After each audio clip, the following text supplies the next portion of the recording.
Selamat pagi semuanya. Gimana kalian, sehat semua? Alhamdulillah sehat, Bu. Sehat, Bu. Oke, semoga selalu sehat ya. Baik, kita sekarang pertemuan keberapa ini? Saya jadi sampai lupa ini pertemuan keberapa sih? Ke berapa? Pokoknya minggu keempat lah ya. Ke-8 berarti. Pertemuan ke-8. Oh ya, kemarin kuis ya. Kuis, saya lihat sih nilainya mayoritas bagus. Rata-ratanya di atas 80. Terus saya mau menginformasikan ada satu soal yang mungkin akan saya anulir ya, nanti bonus berarti buat kalian. Saya typo di situ, salah menulis tanda, itu soal mengenai ketaksamaan.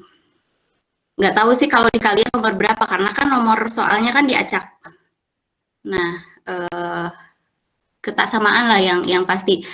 Harusnya saya menulisnya tandanya lebih kecil, tapi saya di situ menulisnya lebih kecil sama dengan, sehingga mungkin ada kalian yang menemukan soal yang tidak ada jawabannya gitu, tidak ada pilihannya gitu ya. Jadi saya mohon maaf di situ, nanti saya anulir, jadi yang itu bonus ya, bisa tambahan nilai. Saya nggak tahu sih, lupa itu, belum ngecek juga yang soal itu berapa poin, mungkin 4 atau 5 poin mungkin, atau 3 poin, saya lupa ya, nanti saya cek. Karena tiap soal itu poinnya beda-beda, ada yang hanya 3 poin, ada yang sampai 6 poin, maksimal 6 poin, tergantung bobot soalnya. Tapi mayoritas bagus-bagus ya, jadi selamat lah. Ada beberapa juga yang 100 kok, dapat nilai 100. Ada berapa orang lah itu. Jadi berarti kan kalian paham ya. Nggak tahu basicnya memang sudah paham materinya, sudah mengulang ya, atau memang berarti berhasil saya ngajarnya. Oke, hari ini kita lanjut ke materi yang berikutnya, yaitu tentang fungsi. Sebentar, saya mau share dulu.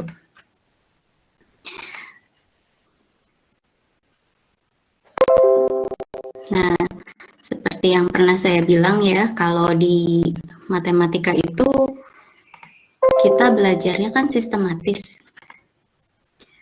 Jadi setelah belajar bilangan real, kalian belajar fungsi, karena fungsi ini nanti akan dipakai untuk pembahasan selanjutnya, limit, kemudian turunan. Limit pasti kan limit dari sebuah fungsi, terus turunan juga turunan sebuah fungsi. Gitu ya. Integral juga nanti ke depannya, pokoknya kita tidak akan lepas dari pembahasan tentang fungsi. Oke, jadi saya ulas dulu ya. Mungkin kalau kalian dulu pas belajar fungsi ingatnya kan fx gitu ya, atau gambar yang elips kayak gini ya. Mungkin ini paling diingat nih. Gitu. Oke, di sini saya ulas dulu definisi sebuah fungsi. Jadi misalkan D ini adalah suatu himpunan yang tak kosong. Tak kosong tuh berarti ada anggotanya ya. Fungsi f ini adalah aturan yang mengaitkan setiap unsur x di D tadi, dengan tepat satu unsur y sama dengan fx. Oke, jadi fungsi itu sebetulnya aturan yang mengaitkan dari x ke fx gitu. X-nya di D, fx-nya nanti di daerah hasil ya, nanti saya jelaskan. Nah, unsur x ini disebut masukan atau peubah bebas, atau disebut juga variabel bebas. Kemudian y disebut keluaran atau peubah tak bebas atau variabel tak bebas. Istilah lainnya mungkin variabel dependent dan independent ya. Nah, ini x, jadi kalau x-nya kita anggap sebagai masukan, kemudian f ini adalah aturan yang mengaitkan x ke fx. Nanti fx ini adalah keluarannya apa gitu. Contohnya, misalkan himpunan D-nya adalah himpunan 0, 1, 2, 3. Kemudian aturan dari F, ini fx sama dengan 2x. Berarti nanti keluarannya atau outputnya tinggal kita substitusikan masing-masing nilai x. X itu anggota D ya, berarti 0, 1, 2, 3. Masing-masing x kita substitusikan ke fx, nanti hasilnya kalau F0 berarti kan 2 kali 0, 0. F1, 2 kali 1, 2, dan seterusnya. Sehingga kalau kita gambarkan dalam hubungan seperti ini, dalam relasi fungsi seperti ini misalkan D itu anggotanya 0, 1, 2, 3, ini akan dipetakan ke 0, 2, 4, 6. Ini adalah hasilnya. 0, 2, 4, 6. Ini merupakan fungsi karena setiap anggota X di D dikaitkan dengan tepat satu anggota di sini, di daerah hasilnya. Oke, kita belum berbicara daerah asal, daerah hasil di sini. Ini contoh yang lainnya, kalau D-nya misalnya 014, dan pengaitan F didefinisikan fx sama dengan plus minus akar X. Sekarang kita substitusikan lagi satu-satu ya. Kalau X-nya 0, berarti fx-nya kan plus minus akar 0 sama dengan 0. Terus kalau X-nya 1, plus minus akar 1. Hasilnya 1. Kalau X-nya 4, ini plus minus akar 4. Berarti plus minus 2. Ini kan plus minusnya sudah ada dari aturan fx-nya ya. Berarti selalu kita bawa di sini. Nah, ketika kita gambarkan dalam sebuah diagram relasi seperti ini, nanti 0 kita petakan ke 0, 1, karena di sini ada plus minus, berarti 1 ke min 1 dan plus 1, 4 ke min 2 dan 2. Nah, yang seperti ini bukan fungsi karena ada unsur X di D yang dia dikaitkan dengan dua unsur di fx, gitu. Dua unsur yang berbeda. Mungkin Anda masih ingat ya, pokoknya kalau fungsi itu yang di sininya harus habis dan dia tidak boleh bercabang gitu ya, mungkin masih ingat seperti itu. Jadi kalau bercabang seperti ini bukan fungsi. Oke, itu review saja. Saya yakin Anda sudah paham. Nah, sekarang daerah asal. Daerah asal fungsi itu kita simbolkan df di sini adalah himpunan semua unsur sedemikian sehingga fungsi f terdefinisi atau memiliki nilai di unsur-unsur tersebut. Gitu ya. Jadi maksudnya daerah asal itu adalah nilai-nilai X yang menyebabkan si fx itu terdefinisi atau ada nilainya atau nilainya real gitu. Oke. Nah, fungsi f terdefinisi yang dimaksud terdefinisi ini mengandung arti bahwa fx-nya itu tidak singular atau imajiner. Tidak singular dan tidak imajiner gitu ya. Singular itu maksudnya pembagian dengan 0. Contohnya pembagian dengan 0. Kemudian imajiner itu akar negatif. Gitu. Jadi kita hindari ini supaya fungsi ini f-nya terdefinisi. Contohnya gini, fx sama dengan x kuadrat. Nah, ini memiliki daerah asal. Berarti nilai-nilai x yang memenuhi ini adalah nilai-nilai berapapun kan x-nya anggota bilangan real kan? Supaya fx-nya ada, supaya fx-nya di bilangan real. Gitu, sehingga daerah asalnya ini adalah himpunan X elemen real. Semua anggota bilangan real ini termasuk daerah asal dari daerah asal dari F ini. Nah, kalau yang ini fungsi gx kan ini akar X. Maka daerah asalnya supaya gx-nya terdefinisi berarti kan harus positif ya nilai yang di dalam akar ini. Sehingga bukan positif, non negatif ya, maaf. Nilai di dalam akarnya harus 0 atau lebih. Sehingga DG ini adalah himpunan X lebih besar sama dengan 0 gitu ya. X-nya elemen R. Lalu fungsi H. Fungsi H ini kan 1 per X. Nah, kita juga sudah belajar ini di kemarin sistem bilangan bahwa kalau fungsi rasional atau bilangan rasional itu mengharuskan penyebutnya tidak boleh 0 gitu ya. Jadi di sini X-nya tidak boleh 0 supaya HX-nya terdefinisi. Sehingga daerah asal H ini adalah himpunan X di mana X-nya tidak sama dengan 0. Gitu. Itu ya, saya kira ini bisa dipahami. Itu daerah asal. Nah, sekarang daerah hasil. Nah, kalau daerah hasil itu adalah hasil fungsi f, ya kita simbolkan dengan RF. Ini artinya semua nilai fx dengan x-nya anggota df. Ya, jadi nanti RF ini adalah himpunan y elemen R, di mana y-nya ini sama dengan fx dan x-nya elemen df. Jadi hasil dari pemetaan si x-nya, tergantung x-nya dulu. X-nya apa saja gitu ya. Kemudian kita kaitkan ke dalam aturan tadi yang F.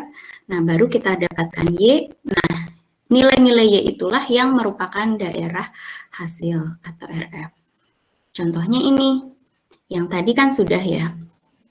Fungsi fx sama dengan x kuadrat. Tadi kan daerah asalnya adalah himpunan semua bilangan real.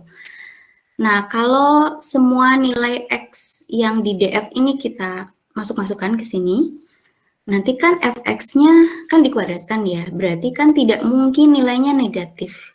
Hasilnya fx ini tidak mungkin negatif, sehingga daerah hasilnya nanti adalah y elemen R, di mana y-nya lebih besar sama dengan 0. Gitu. Jadi kan di sini tidak ada yang nilainya negatif karena kuadrat. Kemudian ini juga sama, Gx sama dengan akar X. Tadi daerah asalnya X lebih besar sama dengan 0. Himpunan X di mana X-nya lebih besar sama dengan 0. Kalau kita substitusikan ke sini, pasti RF-nya juga anggotanya adalah bilangan-bilangan non-negatif. Ya, jadi tidak mungkin kita dapatkan nilai yang negatif. Kemudian fungsi Hx ini memiliki daerah asal tadi semua X asalkan X-nya tidak 0. Nah, kalau kita substitusikan ke sini, berarti daerah hasilnya pasti adalah himpunan Y elemen R, di mana Y-nya tidak 0. Ini kan tidak mungkin 0 ya. Kalau kita masukkan nilai X kan, tidak mungkin. Tidak ada nilai X yang menyebabkan Hx-nya 0 kan. Sehingga nanti daerah hasilnya ini semua anggota bilangan real kecuali Y sama dengan 0. Gitu. Oke, sampai sini dulu. Ada pertanyaan? Belum, Bu. Oke, kita lanjut ya. Ini lumayan slide-nya banyak. Jadi, kita lanjutkan. Nah, ini grafik fungsi. Grafik fungsi ini adalah apa ya? Representasi fungsi ke dalam sumbu koordinat ya. Nah, kalau fungsinya dia fungsi dua peubah ya berarti sumbunya kan X dan Y. Satu peubah bebas ya, X saja berarti dia X dan Y saja. Y-nya variabel dependent tadi. Nah, grafik fungsi f pada bidang X, Y ini kita definisikan sebagai grafik atau kita sebut sebagai grafik Y sama dengan fx. Nah, fungsinya untuk memberikan informasi tentang sebuah fungsi ya. Jadi kayak misalkan kita kemarin belajar persamaan garis lurus. Nah, kalau fungsinya linier berarti garisnya garis lurus gitu kalau kita gambarkan seperti ini. Kemudian kalau fungsinya kuadrat, oh berarti grafiknya parabola. Parabola itu apa? Dia punya puncak gitu ya, dan dia punya sumbu simetri. Artinya dia akan simetris terhadap apa gitu ya, tergantung persamaannya. Kalau di sini Y sembilan X kuadrat ya berarti parabolanya simetris terhadap sumbu Y gitu. Kemudian ini juga sama, Y sama dengan X pangkat 3, oh dia punya titik belok. Kemudian Y sama dengan 1 per X, oh dia punya asimtot, misalnya gitu ya. Dan sebagainya. Jadi grafik fungsi itu memberikan informasi tentang suatu fungsi.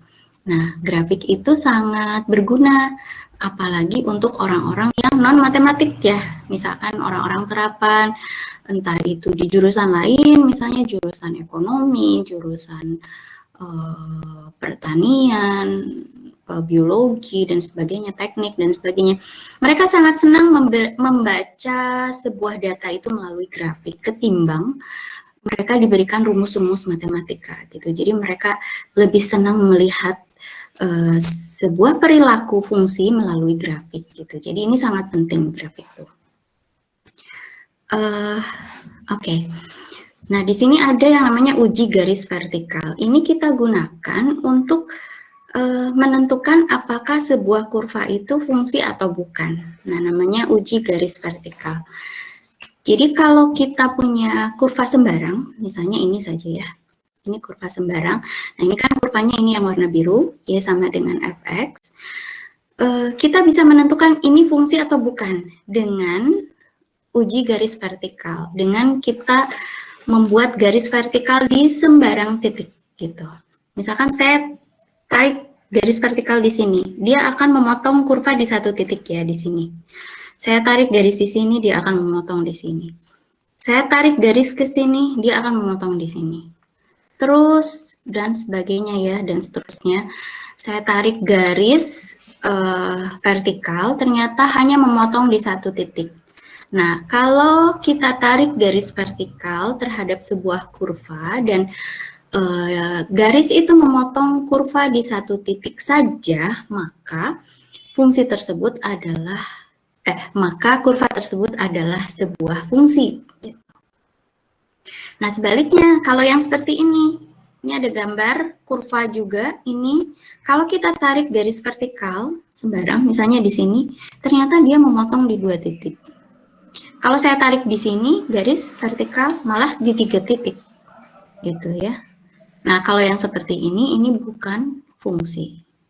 Jadi fungsi itu kalau kita tarik garis vertikal, maka hanya memotong di 1 titik. Kalau lebih dari 1 titik, itu berarti bukan fungsi. Gitu, ya. Itu kaitannya dengan yang tadi sih, yang kita petakan satu-satu. Karena kan harus nilai di daerah hasilnya kan harus ada 1. Oke, nah sekarang ada jenis fungsi yang ini yang harus saya berikan di sini karena ini sering juga dipakai nanti di pembahasan limit, kemudian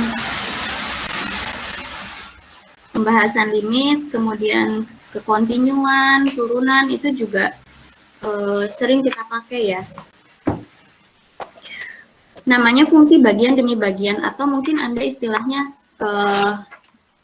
fungsi sesepenggal, ada juga ya yang menyebutnya fungsi sesepenggal, terus ada juga yang menyebutnya sebagai fungsi piecewise continuous function gitu. Ada juga yang menyebutnya seperti itu. Contohnya adalah ini, contoh 4. Fungsi fx sama dengan mutlak x. Fungsi fx sama dengan mutlak x. Nah, mutlak x ini sudah saya ulas di ketaksamaan ya. Nah, mutlak x ini kan dia definisinya ada 2 nih. Jadi kalau x-nya lebih besar sama dengan 0, maka mutlak x sama dengan x. Kalau x-nya kurang dari 0, maka mutlak x sama dengan min x. Ketika kita gambarkan, nanti grafiknya seperti ini. Gitu ya. Jadi fungsi ini didefinisikan bagian demi bagian. Bagian demi bagian itu maksudnya kalau ada beberapa interval gitu. Kalau x-nya lebih besar dari 0, ini definisinya. Kalau x-nya kurang dari 0, ini definisinya. Contoh lain yang seperti ini misalnya. Fungsi gx. Kalau x-nya kurang dari sama dengan 1, gx-nya 0. Berarti di sini. Kalau kurang dari sama dengan min 1, nah ini kan ya, berarti kan dari min 1 ke kiri, fungsi gx-nya 0. Jadi dia berimpit di sumbu x, gambarnya. Dia berimpit di sumbu x di sini. Terus dari min 1 sampai 1, grafiknya adalah akar 1 min x. Ini gambarnya. Nah, ini antara min 1 sampai 1 ya. Berarti kan satunya nggak masuk nih. Berarti dia dikasih bulatan kosong di sininya. Nah, kemudian dari x lebih besar sama dengan 1, jadi dari 1 ke kanan, nah nilainya x. X ini kan Gx sama dengan X ini kan garis lurus ya, linear ya, persamaan linear. Jadi gambarnya gini, linear. Nah ini dikasih bulatan yang penuh karena si satunya ini masuk ke sini. Jadi X sama dengan 1 ini masuk dalam interval yang ketiga. Gitu. Jadi di sini masuk. Kalau ini kosong karena satunya di sini dia nggak masuk, di interval yang kedua dia nggak masuk gitu. Oke, nah ini contoh fungsi bagian demi bagian atau fungsi sesepenggal, ada juga yang bilang seperti itu. Fungsi lain yang kadang ini juga dipakai, ini adalah fungsi bilangan bulat terbesar. Nah, simbolnya seperti ini, jadi garis 2 tapi bukan norm ya. Nanti Anda akan ketemu lagi norm, itu saya nggak tahu, mungkin di Unreal atau di mata kuliah apa nanti. Mungkin di Unreal sepertinya. Kalau ini garisnya 2, seperti tanda mutak, tapi ada seperti kurung siku ya, seperti kurung siku, tapi dia garisnya 2 gitu. Nah, ini definisinya adalah bilangan bulat terbesar yang lebih kecil atau sama dengan X gitu. Ingat ya, bilangan bulat terbesar yang lebih kecil atau sama dengan X. Jadi kita di sini berarti nilainya adalah bilangan bulat, selalu bulat. Tidak pecahan, tidak koma-koma, tidak desimal. Contohnya di sini bilangan bulat terbesar dari 3,1. Ini tuh desimal ya, bukan interval. 3,1. Artinya 3,1 itu kan desimal ya. Nah, berarti X-nya di sini kan 3,1. Ini X-nya. Ini X-nya. Ini 3,1. Definisi bilangan bulat terbesar adalah bilangan bulat terbesar yang lebih kecil atau sama dengan X. Berarti bilangan bulat yang lebih kecil dari 3,1 adalah 3. Gitu. Nah, sekarang kalau min 3,1. Min 3,1 artinya apa? Ini sama dengan bilangan bulat terbesar yang lebih kecil dari min 3,1. Berarti kan min 4. Ya, bukan min 3, tapi min 4. Karena kan ini kan ada min 4 nih, ini ada min 3 gini kan ya kalau di garis bilangan. Min 3,1 kan di sini. Nah, kita harus mendefinisikan bilangan bulat terbesar dari min 3,1 itu adalah bilangan bulat yang lebih kecil dari min 3,1 ya, berarti min 4. Gitu. Jadi ini min 4. Nah, kalau digambarkan, ini gambarnya agak buram ya. Kalau digambarkan, berarti nanti grafiknya akan seperti ini. Gitu, ini berupa tangga. Seperti ini ya. Jadi misalnya di sini nih, kalau X-nya 0 ya jelas 0 ya. X-nya 0, 0. Kalau X-nya misalnya kita coba X-nya berapa? X-nya adalah 0,8 misalnya. 0,8 berarti berapa bilangan bulat terbesar yang lebih kecil dari ini? 0,8 berarti sama dengan berapa? Apa? 0. 0, betul. 0. Berarti di sini kan 0,8 di sini ya. Ini grafiknya nih. Nah, kalau 1?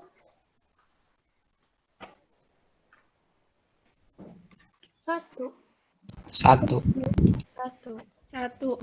ya 1, karena kan di sini lebih kecil atau sama dengan 1 ya 1. Jadi pas X-nya 1, ini X-nya 1, nah ini nilainya nih. Nilainya yang di sini. Makanya ini dikasih bulatan penuh. Tapi kalau kurang dari 1 misalnya 0,9999 ya nilainya masih 0. Gitu. Kalau berapa ya? 2,5 berapa? 2. Oke, gitu ya. Bisa ya? Gampang ya? gitu. Jadi ini adalah bilangan bulat terbesar. Kesannya bilangan bulat terbesar itu berarti lebih besar, bukan gitu ya. Bilangan bulat terbesar itu bilangan di sini bilangan bulat terbesar tapi yang lebih kecil atau sama dengan yang di dalam kurungnya. Oke, saya kira sudah bisa dipahami. Lanjut. Nah, sekarang operasi fungsi. Di sini fungsi juga sama, dia seperti bilangan, dia bisa kita operasikan secara aljabar. Aljabar itu kan berarti kali bagi tambah kurang ya. Jadi di sini bisa kita tambahkan, kalau kita punya dua buah fungsi, misalnya f dan g, kita jumlahkan jadi fx plus gx, dikurangkan juga sama, kita kalikan bisa, kita bagi juga sama. Tapi nanti gx-nya ini tidak boleh 0 ya kalau kita mau mencari domainnya. Nah ini ya, nyambungnya ke sini. Nah tadi kan masing-masing fungsi itu kan punya daerah asal ya, daerah asal. Nah ini juga f dan g punya daerah asal. Nah daerah asal hasil operasi fungsi ini didefinisikan sebagai berikut seperti nomor 5 ini. Untuk daerah asal f tambah g, daerah asal f min g, daerah asal f kali g, ini berarti irisan dari df dan dg. Oke, daerah asalnya adalah irisan dari df dan dg. Kan daerah asal itu himpunan ya, jadi irisannya di sini. Nah, khusus untuk pembagian df per g, maka daerah asalnya adalah irisan, sama ya, irisan dari df dan dg, kecuali yang menyebabkan gx-nya 0. Jadi, ini masih dikurangi lagi himpunan x yang menyebabkan gx-nya 0 gitu. Karena kan ya seperti tadi, ini fungsi rasional, maka gx-nya tidak boleh 0. Jadi ini yang tanda yang seperti ini tuh artinya kecuali ya, kecuali yang gx-nya 0 gitu. Kita mungkin ke contoh saja di sini. Di sini ada fx sama dengan 2 ditambah akar x min 1, gx-nya 2x min 1. Terus f plus gx-nya saya kira gampang ya, ini fx tambah gx, tinggal dijumlahkan saja. Terus f min gx-nya juga sama. F kali G tinggal kita kalikan.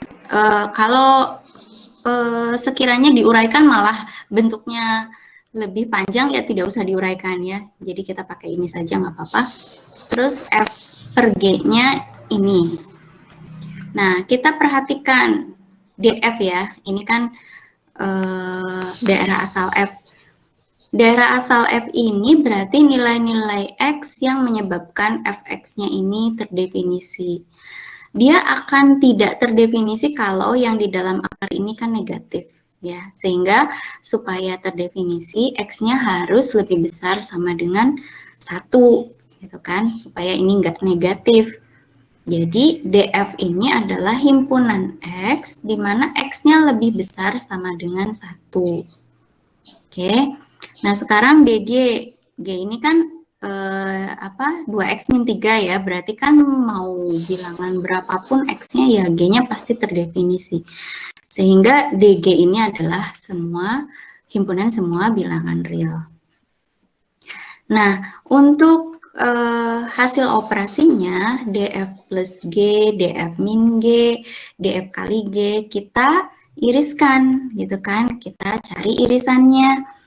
Nah, irisannya antara X besar sama dengan 1 dengan semua himpunan bilangan real adalah berarti yang kita arsir 2 kali gitu ya. Ini berarti pelajaran yang kemarin kepake lagi nih di sini. Jadi kalau misalkan ini 1 ya, 1 terus DG-nya kan semua himpunan bilangan real ya, berarti kan diarsir semua di sini. Semua himpunan bilangan real. Terus DF-nya lebih besar sama dengan 1, berarti dari sini kan ke kanan kan. Nah, yang ini. Nah, yang kena arsir 2 kali berarti kan di sini ya. Yang kena arsir 2 kali. Jadi DF iris DG ini adalah himpunan X di mana X-nya lebih besar sama dengan 1. Nah, kemudian kalau yang pembagian DF per G ini artinya irisannya yang tadi kecuali yang menyebabkan GX-nya sama dengan 0. Ini kan GX-nya 2X min 3 ya. Berarti kan GX itu akan 0 kalau X-nya 3/2 ya. Jadi di sini X-nya itu tidak boleh sama dengan 3/2. Karena kalau X-nya 3/2 nanti penyebutnya 0 dan ini jadi tidak terdefinisi. Sehingga nanti 3/2 itu kan di kanannya 1 ya. Taruhlah misalnya di sini, ini 3/2. Nah, ini kita kasih bulatan kosong gitu kan. Nah, ini kita kasih bulatan kosong. Berarti himpunan daerah asal dari F per G ini adalah himpunan X, di mana X-nya lebih besar sama dengan 1, tapi kecuali ya 3/2 gitu. Tapi X-nya tidak sama dengan 3/2. Gitu. Oke, bisa dipahami ya. Kita lanjut, oke. Nah, ini ada satu contoh lagi. Kalau fx-nya akar x, terus gx-nya akar x, maka ini kan dua-duanya harus bilangan yang non negatif ya, daerah asalnya. Maka df sama dengan dg, yaitu himpunan x, di mana x-nya lebih besar sama dengan 0. Nah, ini harus positif kan? Harus non negatif, sorry. Nah, terus kalau kita kalikan misalkan fx kali gx ya, fx kali gx hasilnya kan x, hasilnya x, maka dfg ini berarti kan irisannya ya, irisannya tuh kan dua-duanya kan ini, berarti irisannya ya ini juga kan, dua-duanya diarsir. Nah, sementara kalau kita ngelihat ini sebagai fungsi yang berdiri sendiri, misalnya misalkan ya x itu sama dengan x, maka DH itu adalah himpunan bilangan real, gitu. Ya, jadi intinya ketika kita membuat daerah asal hasil operasi fungsi DFG, ini kita ngelihatnya jangan dari hasilnya ini, gitu ya, tapi dari hasil irisan kedua daerah asal ini. Kalau kita ngelihatnya dari sini, ya ini nanti jadi bilangan real, gitu ya. Jadi harusnya lihatnya dari sini. Ya, perlu diperhatikan bahwa DFG ini tidak sama dengan R. Oke. Bisa dipahami nggak ini? Bisa, Bu. Bisa, Bu. Ya. Lanjut ya. Sekarang komposisi fungsi. Misalkan, ini juga udah Anda udah tahu ya. Misalkan kita punya dua buah fungsi F dan G, kemudian komposisi fungsinya biasanya kita tulis seperti ini kan. F bundaran GX sama dengan FGX. Daerah asalnya adalah himpunan X, di mana X-nya ini daerah asal G, dan GX-nya daerah asal F. Jadi di X-nya daerah asal G, GX-nya daerah asal F. Berurut ya, dibalik gitu. Ini contoh mencari komposisi. Ini juga gampang lah. F bundaran GX berarti FGX. FGX ini sama dengan kan fx-nya akar x ya. Berarti kalau FGX, x-nya kita ganti dengan GX. Akar x kuadrat min 1. Terus ini G bundaran fx sama dengan G fx. Nah, G ini kan GX, berarti X-nya kita ganti dengan fx. Atau akar X kemudian dikuadratkan dikurangi 1, atau X min 1. Dah lah, itu mah gampang. Nah, berikutnya translasi. Translasi fungsi, translasi itu artinya pergeseran. Kalau kita punya fungsi dasar Y sama dengan fx sembarang, kemudian kita tambahkan bilangan positif konstan, ya, konstanta positif C, jadi Y sama dengan fx plus C, maka grafiknya kita geser, artinya ya, kita geser grafik Y sama dengan fx ke atas sejauh C satuan, gitu. Oke, ke atas sejauh C satuan. Contohnya ini, X kuadrat. Ini kan Y sama dengan X kuadrat. Maka Y sama dengan X kuadrat plus 2 itu artinya yang X kuadrat ini kita geser sejauh 2 satuan. Oke, ini kan C-nya. Begitu juga yang minus, ya fx min C. Nah, ini berarti grafik Y sama dengan fx kita geser ke bawah sejauh C satuan. Contohnya Y sama dengan X kuadrat. Berarti Y sama dengan X kuadrat min 2, ini kita geser ke bawah sejauh 2 satuan. Lalu kalau seperti ini, Y sama dengan F X plus C, C-nya ada di dalam kurungnya nih. Berarti artinya grafik fx kita geser ke kiri sejauh C satuan. Jadi yang tadinya di sini Y sama dengan X kuadrat, kita geser ke kiri sejauh 2 satuan. Kalau negatif, berarti kita geser ke kanan gitu ya. Sejauh C satuan, atau di sini contohnya sejauh 2 satuan.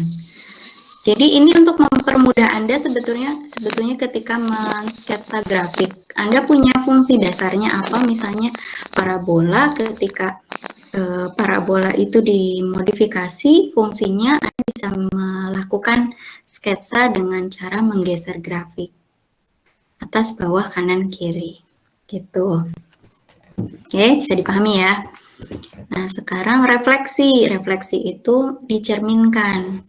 Kalau kita punya fungsi Y sama dengan fx, kemudian x-nya kita ganti dengan min x, nah hasilnya akan seperti ini. Jadi dia hasilnya adalah cerminnya gitu dari Y sama dengan fx terhadap sumbu Y. Contohnya ini adalah Y sama dengan akar x. Nah, kalau kita ganti x-nya dengan min x, berarti hasilnya adalah ini. Jadi ini seolah-olah hasil pencerminan ini terhadap sumbu Y. Kemudian kalau dikalikan negatif dengan min 1, jadi Y sama dengan min fx. Nah, ini artinya kita mencerminkan grafik itu terhadap sumbu X. Misalnya ini Y sama dengan akar X. Berarti kalau kita tambahkan negatif ya di depannya, jadinya ini. Gitu.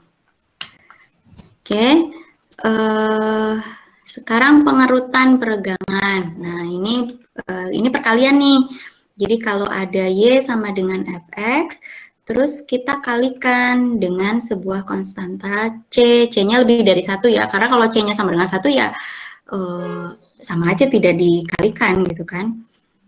Jadi kita kalikan C dengan fx dengan bilangan C yang lebih dari 1. Maka nanti kan fungsinya jadi Y sama dengan CFX. Ini artinya kita meregangkan grafik itu secara vertikal gitu ya dengan faktor C. Jadi kalau misalkan di sini contohnya kita punya fungsi Y sama dengan cos X, ini kan Y sama dengan cos X yang ini ya. Kemudian kita kalikan fungsi ini dengan 2 di depannya, Y sama dengan 2 cos X. Artinya nanti kita regangkan, bukan sejauh ya kalau ini ya, kita regangkan secara vertikal dengan faktor C. Jadi kalau yang nilainya tadinya di sini 1 ya berarti 2. Terus yang ini kalau C-nya ini pecahan antara 0 sampai 1. Nah, kalau ini berarti kita kerutkan, kita kompres grafiknya secara vertikal juga terhadap faktor 1 per C. Jadi kalau misalkan di sini nilai puncaknya tadinya 1 ya berarti setengahnya. Terus kalau kita kalikan dengan nilai X-nya ya, kalau ini yang di dalam kurungnya, C-nya lebih dari 1. Jadi kalau yang tadinya Y sama dengan cos X, terus jadi Y sama dengan cos 2X, nah berarti kita artinya kita kompres di sini, kita kerutkan grafiknya, tapi secara horizontal gitu terhadap faktor C gitu ya. Yang tadinya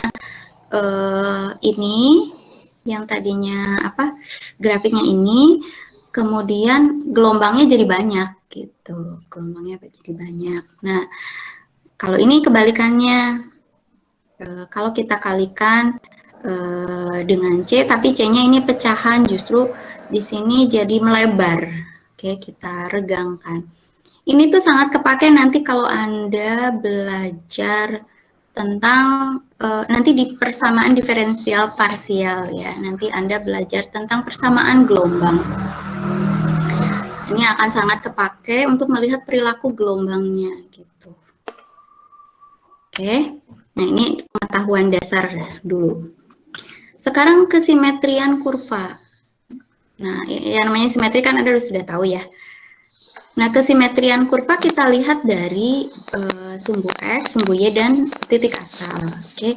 Nah, yang pertama, untuk menguji kesimetrian, suatu kurva pada bidang simetris terhadap sumbu X, ya, simetris terhadap sumbu X, jika dan hanya jika menggantikan Y dengan min Y pada persamaan kurva akan menghasilkan persamaan yang sama. Jadi kita ganti Y dengan min Y. Kemudian kalau terhadap sumbu Y ya, ini akan simetris terhadap sumbu Y kalau kita gantikan X dengan min X akan menghasilkan persamaan yang sama. Nah, untuk ini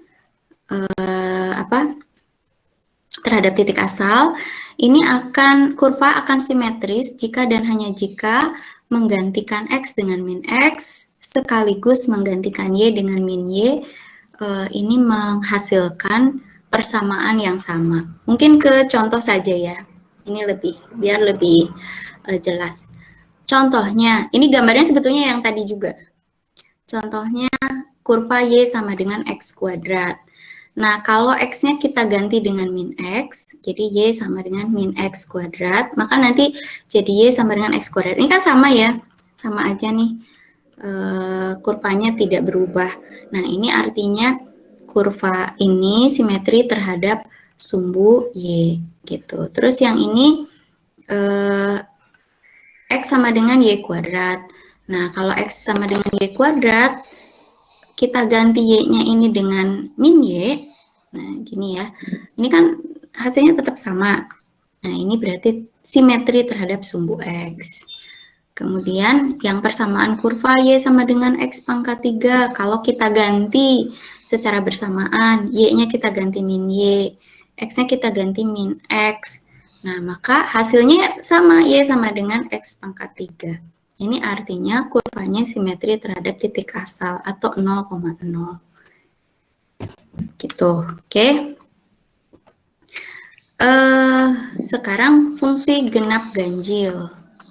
Nah, fungsi F ini dikatakan fungsi genap kalau Fx sama dengan F min X. Gitu ya, Fx hasilnya ini sama dengan F min X. Ini disebut fungsi genap. Contohnya ini, fungsi F dengan Fx sama dengan X kuadrat. Nah, kalau kita ganti X-nya dengan min X, berarti kan min X kuadrat sama dengan X kuadrat. Ini kan sama dengan Fx tetap ya. Jadi, F min X ini sama dengan Fx. Nah, fungsi ini, yang parabola ini adalah fungsi genap. Parabola yang X kuadrat. Tapi tidak semua parabola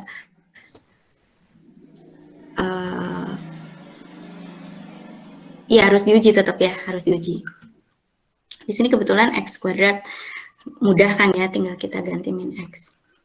Terus fungsi ganjil, nah kalau fungsi ganjil kita masukkan F min X, di sini hasilnya malah negatifnya ya, min Fx. Jadi seperti ini, kalau ini Fx-nya, maka F min X-nya adalah ini. Contohnya X pangkat 3 di sini, X pangkat 3, gambarnya bukan yang ini. Gx sama dengan X pangkat 3, ini merupakan fungsi ganjil. Ya, karena kalau kita substitusikan F min X, maka nanti hasilnya, saya typo ya. Ini G harusnya ya. Oke, ini harusnya G, saya typo. Oke, gini ya. G min X, ini hasilnya min Gx. Oke, bisa dipahami ya. Bisa dipahami kah? Ini soalnya yang pertemuan kali ini kita membahas tentang fungsi dulu secara umum, sifat-sifatnya, terus ada beberapa mungkin terminologi yang perlu Anda pahami tentang fungsi gitu. Sampai sini dulu ya, ada pertanyaan?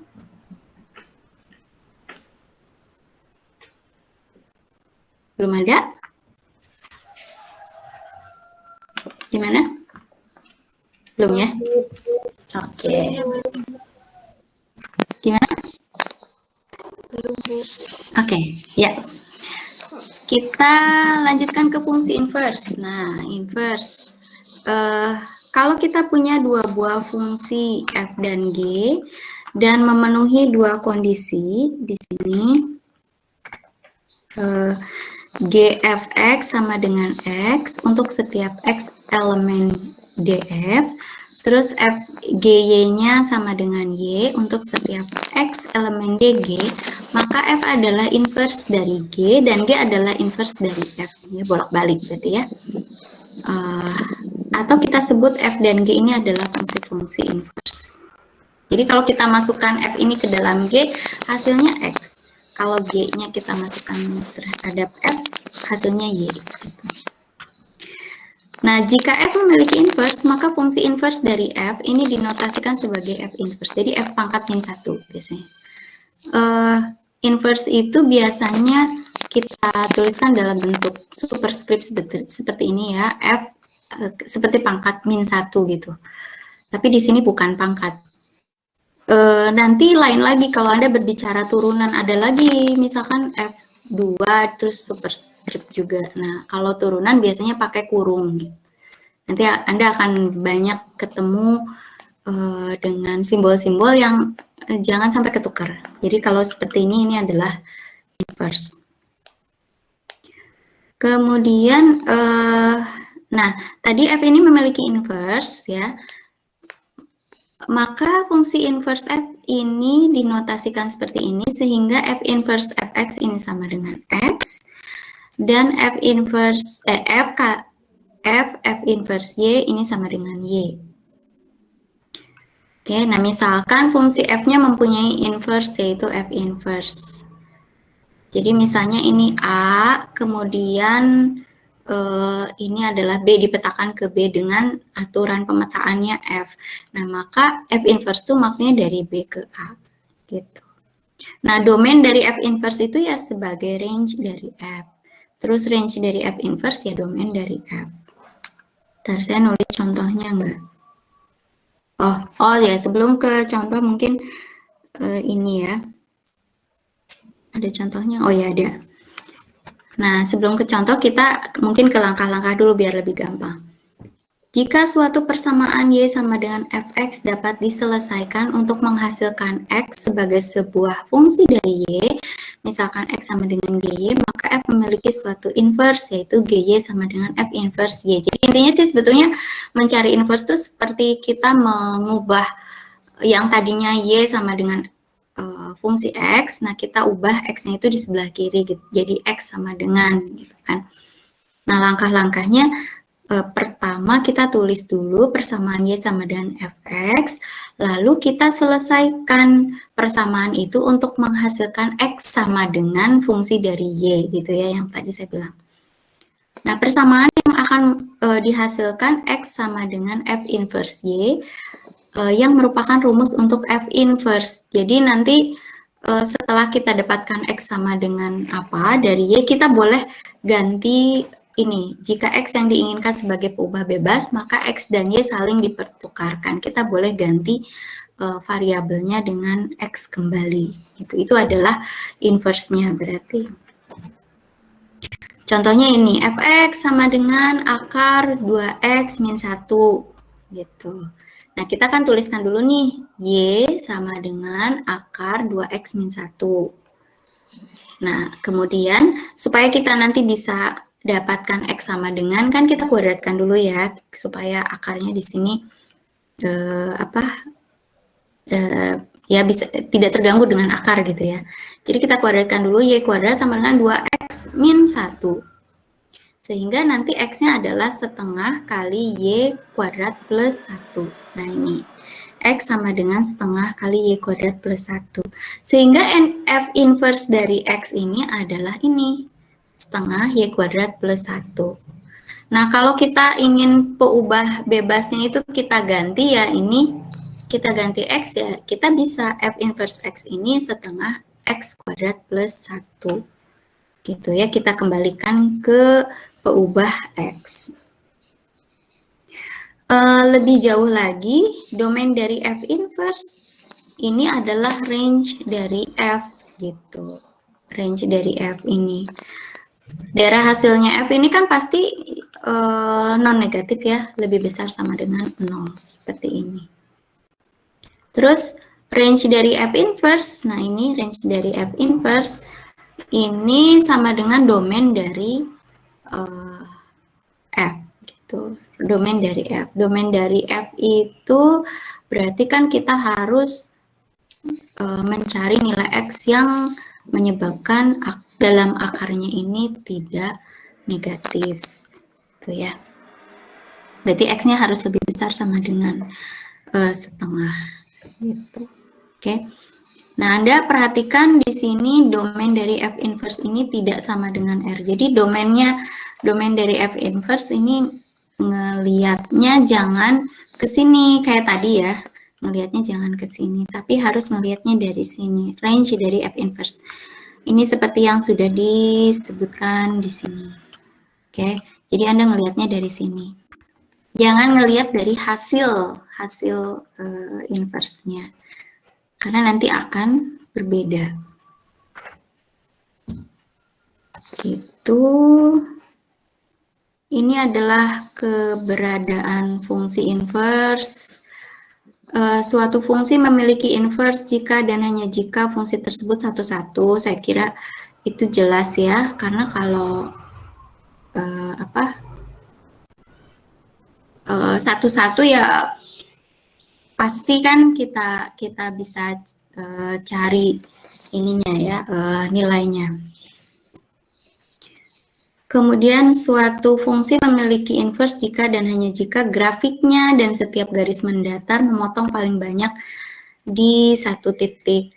Ini sih teorema ya, ini teorema untuk melihat sebetulnya kalau dari grafik dia kita bisa menebak apakah grafik itu memiliki inverse atau enggak gitu. Inverse itu kan seperti apa ya? Inverse itu seperti pencerminan, seperti contohnya misalnya grafik fungsi eksponen dengan logaritma. Nah, itu kan saling inverse. Ya, itu kan saling inverse. Eksponen dengan logaritma, nanti Anda belajar ya, pertemuan berikutnya mungkin. Eksponen dengan logaritma kan Anda tahu ya, bentuk logaritma itu bisa diubah menjadi eksponen gitu kan. Nah, makanya itu saling inverse. Jadi dari grafiknya juga bisa dilihat. Nah, ini yang tadi kalau misalkan kita punya fungsi Y sama dengan fx, ini fungsi yang sembarang, terus kita uji garis mendatar di sini dan ternyata memotong di satu titik, maka grafik itu, grafik Y sama dengan fx ini dia punya inverse. Gitu. Oke. Paling banyak loh ya, ini paling banyak di satu titik. Nah, kalau ini berarti kan memotong di 2 titik. Itu berarti tidak punya inverse. Grafik fungsi inverse. Nah, ini yang tadi saya bilang. Grafik fungsi inverse itu sebetulnya ini seperti hasil pencerminan gitu ya. Jadi misalkan kita punya fungsi f ini memiliki inverse dan grafiknya Y sama dengan fx, maka Y sama dengan f inverse x ini adalah pencerminan terhadap garis Y sama dengan x. Ini Y sama dengan X, nih garisnya. Jadi kalau ini fungsinya, yang biru. Kalau ini fungsinya Y sama dengan Fx, maka F inverse X itu adalah ini. Hasil pencerminan yang biru terhadap garis Y sama dengan X. Tuh. Nanti Anda belajar di fungsi yang lain ya. Ini contoh yang lain juga. garis Y sama dengan 2X, berarti inverse-nya adalah Y sama dengan setengah X. Ini adalah hasil pencerminan terhadap Y sama dengan X. Terus ini juga sama. Oke, Y sama dengan X pangkat 3. Inverse-nya adalah Y sama dengan X pangkat sepertiga. Sama saja dengan kita mencerminkan terhadap Y sama dengan X. Gitu. Sekilas tentang inverse. Cara mencari inverse saya kira sudah pada bisa. Oke, ya berarti materinya untuk hari ini segitu ya, sampai inverse. Dan di sini ada soal, yang ini saya jadikan tugas ya, karena kan belum ada nilai tugas dulu. Yang ini saya jadikan tugas untuk nomor 1 sampai 4. Jadi yang ini 1 sampai 4. Anda cari domainnya masing-masing DF dan DG, kemudian yang B cari range-nya RF dan RG, kemudian yang C Anda operasikan. Di sini ada kali bagi tambah kurang, terus ada komposisi juga, hasilnya apa. Terus Anda cari yang D ini domain dari FG dan domain dari F per G. Terus yang E, Anda cari inverse-nya, F inverse dan G inverse. Kalau ada ya, kalau tidak ada ya Anda apa adanya saja gitu ya, tuliskan. Untuk nomor 5 sampai 10 ini Anda nyatakan fungsinya genap, ganjil atau bukan kedua-duanya gitu. Jadi tapi ada reasonnya ya. Jadi misalkan disebut genap karena apa? Kan ada tadi syaratnya ya. Berarti Anda masukkan min x, f min x ini harus sama dengan fx.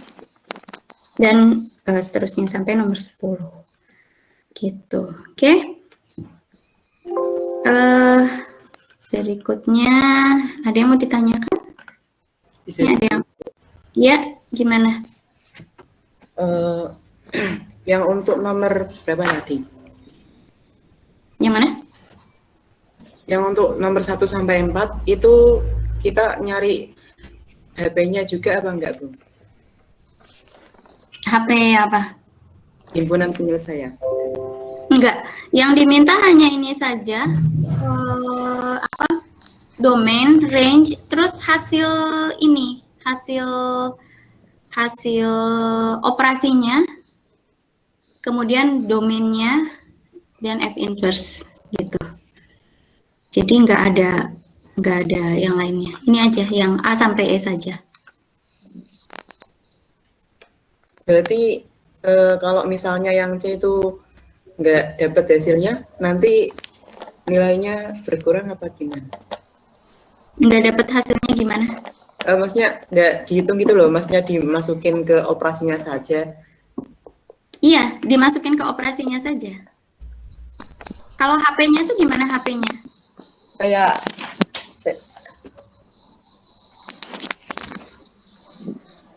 boleh share screen nggak, Bu? Boleh. Silakan. Sebentar, saya stop dulu.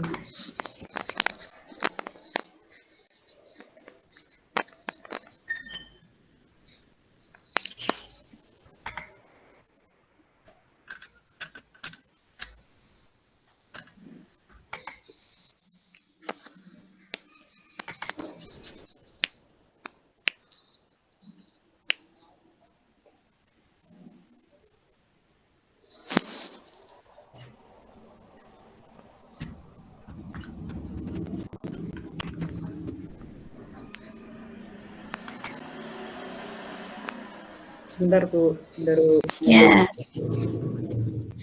Oh, saya belum masukkan kolom tugasnya ya, lupa. Nanti saya masukkan berarti di minggu 4 ya.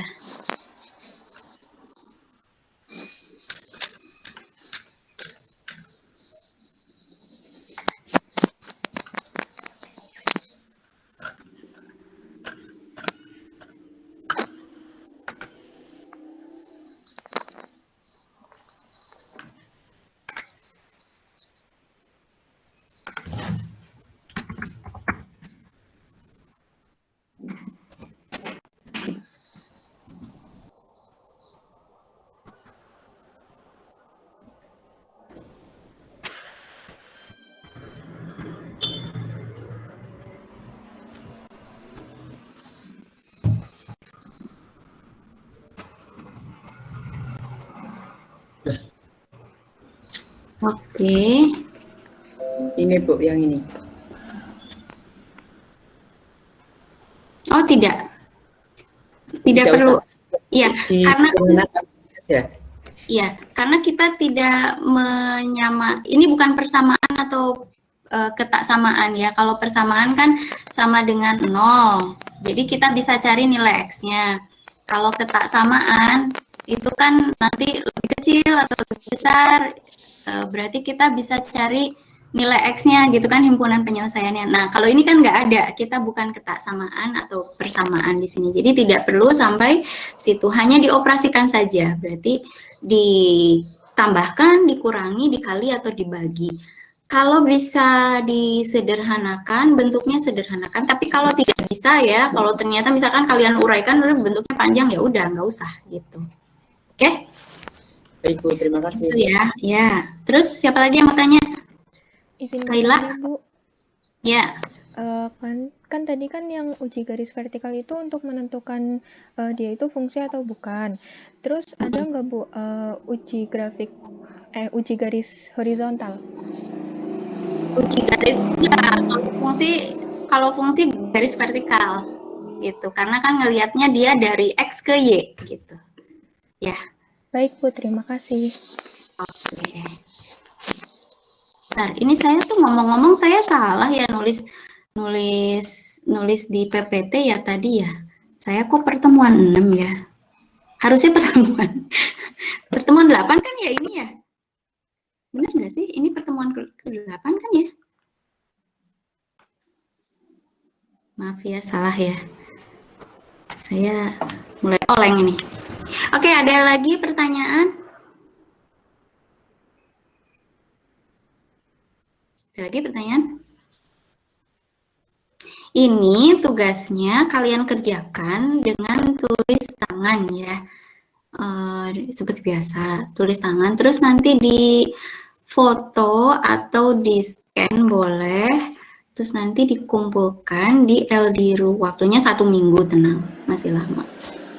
Gitu. Nanti saya sediakan kolom untuk mengumpulkan tugas ini. Saya lagi bikin. Gitu. Ada pertanyaan nggak mengenai tugas?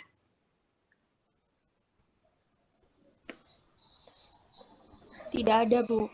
Belum. Bisa dipahami berarti ya?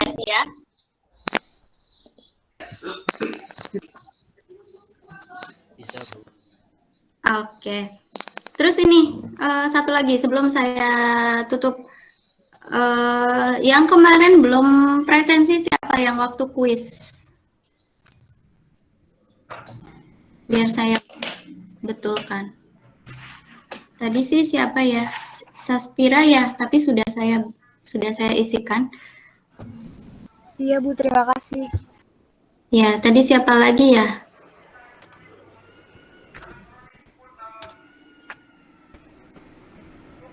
Bentar, saya lihat sebentar.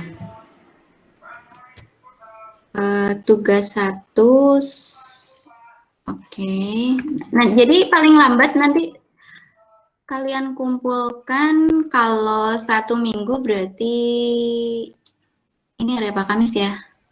Berarti Rabu saja ya. Rabu tanggal 15 jam 23.59. Oke. Jadi kalian kumpulkan di LDRU, nanti saya sediakan. Oke, ada lagi pertanyaan?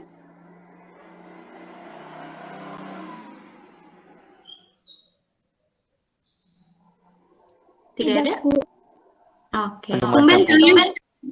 Tumben kalian pendiam. Ini ya, kayaknya lagi pada ngerjain tugas. Oke, kalau nggak ada, saya kira cukup ya untuk hari ini ya. Kita lebih cepat selesainya. Masih ada waktu, jadi kalian bisa mengerjakan tugas mulai sekarang. Terima kasih atas perhatiannya.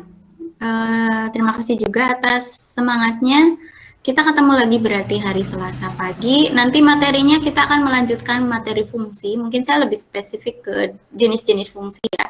Kalau tadi kan masih mengulas mengenai definisi, kemudian macam-macam fungsi yang perlu kalian ketahui terminologi fungsi, kemudian grafiknya. Kalau nanti kita lebih spesifik ke fungsi eksponensial, misalnya trigonometri dan sebagainya. Oke, sampai ketemu lagi hari Selasa pagi. Terima kasih. Alhamdulillahirrahmanirrahim. Assalamualaikum warahmatullahi wabarakatuh. Waalaikumsalam warahmatullahi wabarakatuh.